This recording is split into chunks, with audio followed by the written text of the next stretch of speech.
Boa noite, queridos irmãos. Estamos aqui para mais uma pausa para a reflexão. Retornando às nossas atividades, gostaria de retomar um diálogo de Jesus após a refeição que ofereceram aos discípulos. Conversando com Simão Pedro, em dado momento perguntou: Simão, filho de Jonas, tu me amas? Sim, Senhor, tu sabes que te amo. Apacenta as minhas ovelhas. Após uma breve pausa, reiterou: Simão, filho de Jonas, tu me amas? Sim, Senhor, tu sabes que te amo. Apacenta as minhas ovelhas.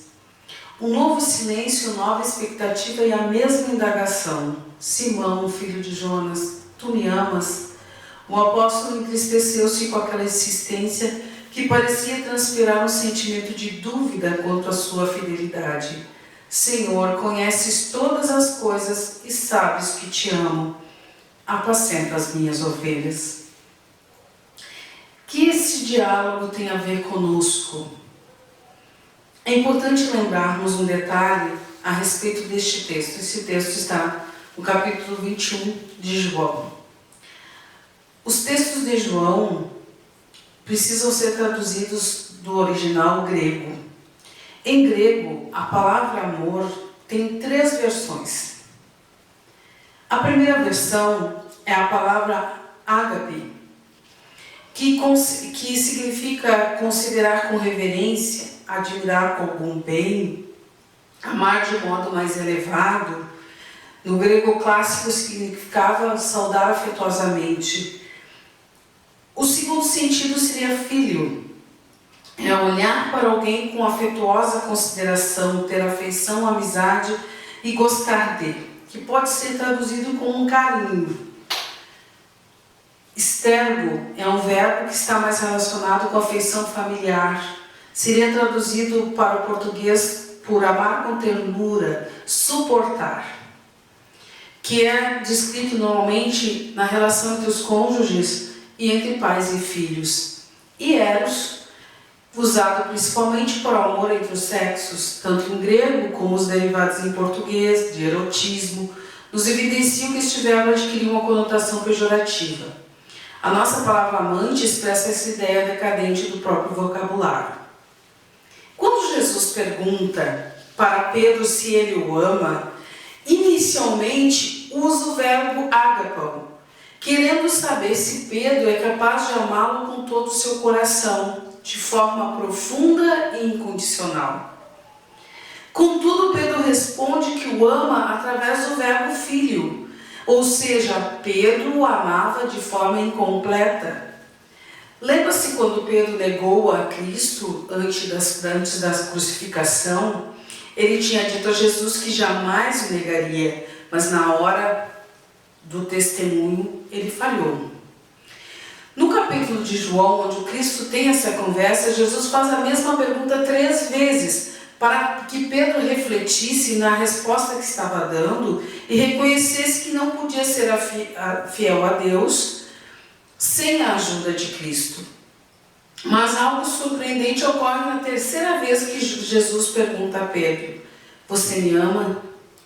Jesus usa agora a expressão filho, dando a entender que Jesus aceita o amor de Pedro por ele, mesmo sendo limitado pela fragilidade humana. Tanto é assim que na 3ª vez Pedro responde: Senhor, tu sabes que eu te amo. Filho. É um amor imperfeito que necessita de muito mais para se tornar um amor ágape. Mas é o que o Pedro tinha a oferecer a Jesus, tendo fé de que seria transformado. O que é maravilhoso é que Jesus aceita esse amor imperfeito, que Pedro e todos nós temos para com ele. Mais que isso, Jesus nos convida a sermos seus colaboradores em servir a humanidade, dizendo: apacenta minhas ovelhas. Obviamente que todos nós deveríamos chegar no ápice do amor, no ágape. Mas quão distantes nós estamos, assim como Pedro esteve distante naquele momento e compreendeu pela insistência do Cristo que a sua fragilidade ainda impedia que ele demonstrasse o amor no máximo. Precisou de uma vida longa na sua encarnação como Pedro, para ainda testemunhar muitas vezes o seu amor a Deus e o amor a Cristo. E nós? Como podemos apacentar as ovelhas? Como podemos servir a este Mestre, se nós ainda temos um amor tão limitado e falho? Esta crença de Jesus em nós, em nossa capacidade, é algo surpreendente. Há um momento do livro Jesus no Lar, que um dos apóstolos diz assim: eu me vejo nessa louca, uma espécie assim, ele diz uma expressão do tipo, nesta louca aventura, porque ele diz naquele trecho que ele ainda se sentia incapaz, que começa a se perceber como é que eles começaram a se aventurar naquela atividade, sendo que estão ainda tão distantes deste compromisso e dessa capacidade. Eu posso dizer que nós ainda estamos distantes de muitas coisas, de muitas das nossas capacidades, mas que nós já estamos aqui com uma coisa chamada boa vontade. E é importante considerarmos nossa boa vontade na tarefa com Cristo. Em cada dia que nós nos dedicamos de alguma forma a estender o pouco que temos aos nossos irmãos, a proporcionar um gesto de carinho, de afeto, para que nós possamos atingir essa tarefa de apacentar as ovelhas. É momento de nos acalmarmos, meus irmãos. É momento de respirarmos profundamente, porque nós também somos ovelhas. Ainda estamos longe de sermos pastores, mas nós podemos nos acalmar e acalmar nossas companheiras também, porque esse é o intuito da vida, de todos nós, no mesmo rebanho, em nome do Cristo, fazermos o melhor a cada dia na construção desta comunhão de fraternidade e de amor.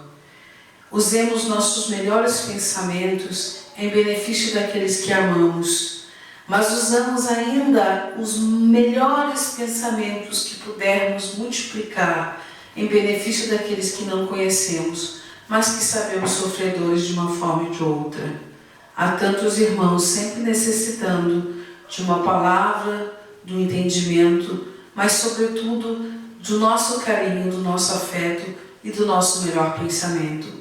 Que possamos sempre dedicar as nossas tarefas e nossas ações da melhor forma nos caminhos do bem. Que a paz e o amor de Jesus, este nosso pastor, estejam sempre em nossas vidas. Que nós possamos responder à pergunta do Mestre e dizer: nós o amamos, querido Mestre Jesus, e testemunhar esse amor a cada dia nas ações do bem que todos nós podemos fazer. Uma boa noite aos queridos irmãos.